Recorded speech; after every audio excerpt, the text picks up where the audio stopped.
Si vous ne connaissez pas encore son visage, une chose est sûre, durant les prochaines années, vous allez le connaître. Mia est née le 25 octobre 1993 en Angleterre, d'origine canadienne, brésilienne et allemande. En 2022, elle tourne dans les deux premiers films d'une trilogie horrifique du réalisateur Ti West, X et Pearl. Pearl qui est simplement un préquel au film X. Si c'est grâce à ces deux films qu'elle gagne beaucoup en popularité, ce n'est pas pour autant qu'elle n'avait rien fait avant. Lors de son enfance, Mia passe son temps à changer de pays, entre l'Angleterre, son pays de naissance donc, et le Brésil, pays d'origine de sa maman, ainsi que le Canada, pays d'origine de son père. Alors qu'elle est âgée de 14 ans, et qu'elle est de retour en Angleterre avec sa maman, Mia se fait repérer par un photographe de mode lors d'une soirée et réussit à intégrer une agence de mannequinat. Chemin qui était peut-être tout tracé étant donné que ses grands-parents étaient déjà eux-mêmes des artistes. Son grand-père travaillait pour la maison de disques Island Records et rencontra même Bob Marley en 1972 et finira par travailler avec lui sur l'un de ses albums. Quant à la grand-mère de Mia, qui était elle aussi une artiste, c'est au Brésil qu'elle fut carrière dans différents films et telenovelas. I know that modeling came first, and I was reading that you were first discovered at 14, but you started auditioning at 16. So I was wondering, was there ever a point when you thought modeling would be the primary career, or did you always know you were going to go the acting route eventually? No, the modeling was great at the time. It was great to have a little bit of pocket money. It was great to, get it a little bit more comfortable in front of a camera and understanding what how to work with a group of people in that capacity. But acting was always something that there was never any question which route I wanted to go. But honestly, I didn't really do a ton of modeling. I tried, but it never was I was never very successful at it. It was only really after I started working in movies did I, kind of start to work with more esteemed photographers and brands. That came later. Si le mannequinat n'était donc pas une priorité pour Mia, ses rêves de cinéma sont bel et bien là. My favorite cinematic moment, I would say one of them is in Pulp Fiction when Uma Thurman and John Travolta are at the diner and they're drinking their milkshake. God damn, it's a pretty fucking good milkshake. And they just start grooving, I was very young when I watched that movie for the first time, maybe 4 years old. I remember imitating Uma Thurman and doing the dance move myself, and that was probably the first time I'd ever, been moved by cinema. Elle commence donc à auditionner pour différents rôles, mais c'est en 2012, âgée de bientôt 19 ans, que la machine se lance et que Mia obtient un rôle dans le film Nymphomaniac. Avec un plutôt très beau casting pour un premier film, avec entre autres Charlotte Gainsbourg, Christian Slater et Shia LaBeouf, qui deviendra quelques années plus tard le mari de Mia. Film assez sulfureux traitant du sujet de la nymphomanie, mais également du BDSM. Your very first feature, we have to talk about Nymphomaniac. Looking back at that production, is there anything that now makes you say, I'm so glad that set, those people, that material was my very first experience making a feature film? Yeah, entirely. Absolute everything about that film. It feels divine almost, if I can say that. It just entirely... It created a blueprint for me in terms of the kind of material that I wanted to work on, with the types of directors and with that kind of caliber of cast. I was incredibly fortunate to have that as my first project. It really kind of set the field for me in terms of what it is I'm aspiring to do. What did that tell you about the types of set environments and the stories you want to tackle at the time? What did that movie make the priority for you when you were picking projects after that? Stories that are exploring people.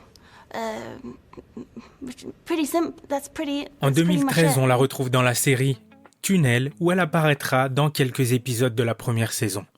Mia continue donc d'enchaîner les castings et en 2015, elle décrochera encore une fois un petit rôle pour un épisode dans une série britannique toujours. Entre ces deux apparitions dans des séries britanniques, Mia aura eu l'un des rôles principaux en 2014 dans un court-métrage appelé Magpie, ce qui lui permettra de rebondir l'année suivante en 2015 et d'obtenir son premier rôle principal dans le film Survivalist. Survivalist qui est considéré comme étant la suite du court-métrage Magpie. Film à l'ambiance post-apocalyptique dans lequel on suit un homme qui essaye de survivre tant bien que mal dans la forêt et qui va croiser le chemin de deux femmes, une mère et sa fille. La fille qui est donc interprétée par Mia, et les trois finiront par s'installer dans une sorte de routine. Mia sera d'ailleurs nommée en tant que meilleur espoir aux British Independent Film Awards. Après ce passage apocalyptique, elle prend un tournant plutôt horrifique et continue d'acquérir les rôles principaux. En 2016 donc devant la caméra de Gore Verbinski, qui est entre autres le réalisateur de la première trilogie Pirates des Caraïbes.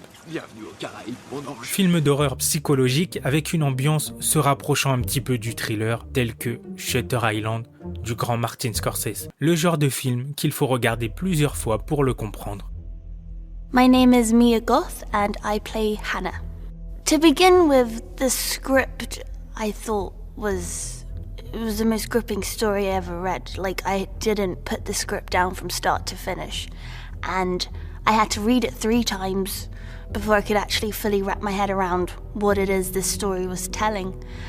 And also just what it is. On y suit donc dans ce film un jeune cadre envoyé par ses patrons dans un institut à l'ambiance assez curieuse pour y retrouver quelqu'un, sauf qu'il va se passer plein de choses étranges et qu'on va l'empêcher d'en repartir. Voué à l'échec donc, ces tentatives de fuite vont le faire croiser le chemin de Anna qui est interprétée par Mia Goth, et les deux vont finir par s'allier pour leur péripétie.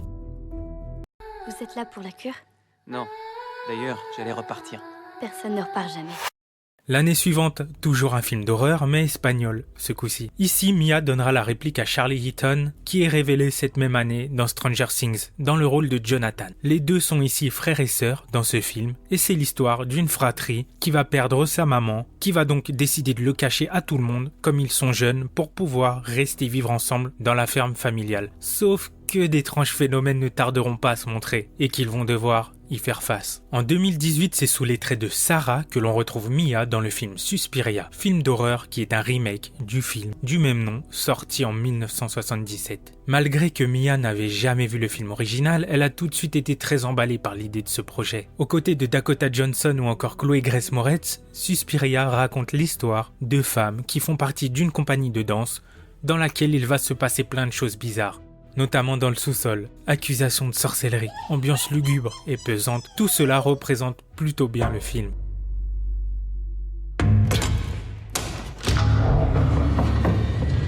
Mia est toujours très impliquée dans ses préparations de rôle, ce qu'elle peut commencer plusieurs mois avant même le début du tournage. Et qui dit film centré sur la danse, dit évidemment cours de danse. Just talking to Dakota earlier, and she was telling me about all the dancing she did. How was that for you? How much sort of training did you have to do, and how much involvement did you have? I was there for about 2 months before we started shooting, and I was there every day, 6 days a week from 9 till 5. And I decided that was going to be a majority of my prep and trying to step into that world as much as possible. And I loved it. It was so much fun. La même année, direction maintenant la science-fiction, avec une grosse pointe de thriller encore une fois, film réalisé par une Française ce coup-ci. Aux côtés de Robert Pattinson et Juliette Binoche, Mia Goth continue de gravir les échelons et se retrouve ce coup-ci dans la peau d'une criminelle qui sera forcée de participer à une mission spatiale qui a très peu de chances d'aboutir, en l'échange, bien sûr, d'une peine réduite. En 2020, c'est un changement total de registre. Mia interprétera Harriet Smith dans la comédie britannique, où elle retrouvera Anya Taylor-Joy, sa sœur de fiction 3 ans auparavant. Emma, riche jeune fille, a un principal passe-temps qui est de former des couples, tout simplement, qui un jour va rencontrer Harriet, jouée par Mia, donc, et la prendre sous son aile. Mayday, c'est littéralement les hommes contre les femmes. Anna se retrouve projetée dans un monde qui semble tout droit sortir d'un rêve. Elle y fera la connaissance d'une armée de femmes qui est en guerre contre une armée d'hommes. We don't have any souls. Plongeons maintenant dans le Texas de la fin des années 70. X est un slasher mettant en vedette un groupe se réfugiant dans une ferme qui est la propriété d'un vieux couple. Vieux couple qui accepte donc d'accueillir la bande de jeunes, mais qui ignore totalement quel genre de tournage va avoir lieu. Une fois installé dans la ferme, il commence donc le tournage du film pornographique, d'où le titre du film. Maxine part donc en road trip avec son petit ami et producteur afin de tourner ce film. Mais malheureusement, les choses ne se passeront pas comme prévu. Au casting donc, Mia Goth, Kid Cudi et Brittany Snow, qui incarnent tous les deux les acteurs X. Owen Campbell, qui joue le réalisateur du film pornographique, et une certaine Jenna Ortega, qui joue, elle, sa petite amie. Si le film n'a certainement pas fait l'unanimité en France, on peut y voir une Mia Goth qui dégage vraiment quelque chose. A noter qu'en plus de jouer le rôle de la jeune Maxine, Mia joue également le rôle de Pearl. Pearl qui est la vieille dame du couple de fermiers. Vieille femme qui harcèlera Maxine durant tout le film pour essayer de coucher avec et de faire des trucs bizarres. Un maquillage qui prendra jusqu'à 8 heures quelquefois à être réalisé sur Mia Goth. Après ce double rôle donc dans X, Mia obtient 2 nominations pour sa performance, une en tant que meilleure actrice au Hollywood Critics Association Awards et une pour la performance la plus effrayante au MTV Movie et TV Awards. Comme dit plus tôt dans cette vidéo, X est le film principal d'une trilogie. Le préquel qui se nomme Pearl est donc tourné dans la foulée. Mia reprend donc son rôle de Pearl, la vieille dame du premier film. La vieille dame, mais ce coup-ci on y découvrira la jeunesse du personnage, en 1918. Pearl dans le premier film est une vieille dame qui a un petit peu raté sa vie, qui a toujours rêvé d'être une star. Dans le préquel nommé Pearl, on y verra donc toute sa jeunesse et ses tentatives d'ascension vers la gloire. Mia a participé à l'écriture du scénario du deuxième film et elle est vraiment époustouflante dans ce rôle. So let's get into Pearl full force now. The first thing I'm really curious about is at what point did you first hear from Ty that he even had like the slightest idea to make another Pearl movie? I was in New York and I was prepping Max X, and it was probably 6 weeks into my prep. It was around the middle of October, and he sent me a text message and he said he had an idea for a prequel, and we FaceTimed that evening and he shared with me what he was thinking and that he wanted me to help him write the script, and it was incredibly exciting to me. And you know, it was always a big maybe. There was always a strong chance that A24 weren't going to agree to it, but we thought to ourselves that at the very least it would serve as an amazing backstory. Ce deuxième film donc recevra beaucoup plus d'éloges positives et en recevra même de la part de Martin Scorsese, qu'on ne présente plus. Un troisième film est prévu, Maxine, qui sera donc cette fois-ci la suite du premier film, X, et qui se déroulera 1 an après les événements. Mia Goth reprendra donc son rôle de Maxine, et on y verra les événements 1 an après, ceux de la ferme. Après ces 2 premiers films de la trilogie qui ont permis à Mia de montrer tout son talent au public,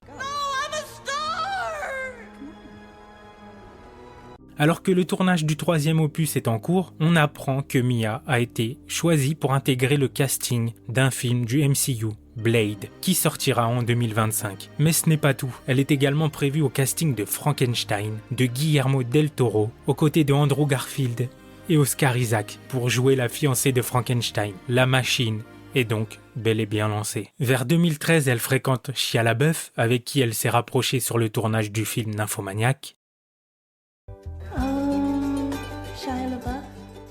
En 2016, ils se marièrent, divorcèrent en 2018, mais se remettent ensemble quelques années plus tard et auront une petite fille née en 2022. Si vous avez apprécié cette vidéo, surtout n'hésitez pas à lâcher un petit like et vous abonner, et vive le cinéma.